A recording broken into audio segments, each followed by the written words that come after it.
যতটুকু আসলে ফেসবুকে দেখেছিলাম আমি দেখলাম যে ঘটনা আরও বেশি মারাত্মক এবং এই ঘটনার জন্য আমির হামজা সে যে ধরনের অপরাধ করেছে তাকে অবশ্যই গ্রেপ্তার করা উচিত।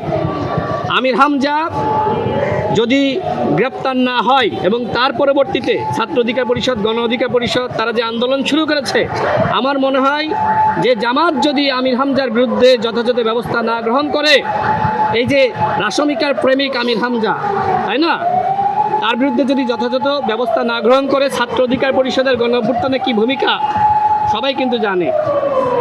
এবং প্রতিমন্ত্রী নুরুল হক নূর বলেছে 16 বছর ধরে গুপ্ত ছিলেন, বেশি বাড়াবাড়ি করলে আবারও কিন্তু সেই গুপ্ত হওয়ার ব্যবস্থা করা হবে। আমার স্পষ্ট কথা, আমি আপনাদেরকে গুপ্ত হতে বলছি না, আমি আপনাদেরকে বলছি যে আপনাদের কত সন্ত্রাসী আছে এদের সবাইকে সামনে হাজির করেন। শফিকুল ইসলাম মাসুদ তো বলেছে আমি রাজশাহী বিশ্ববিদ্যালয়ের সব থেকে বড় সন্ত্রাসী, সেই সন্ত্রাসীকে জিজ্ঞেস করো যে আমি কে, বলেছে না? এবং আরও বলেছে যে শেখ হাসিনাকে জিজ্ঞেস করো যে আমি কে। এইটা শফিকুল ইসলাম মাসুদ সাহেব বলেছে। তার মানে কি?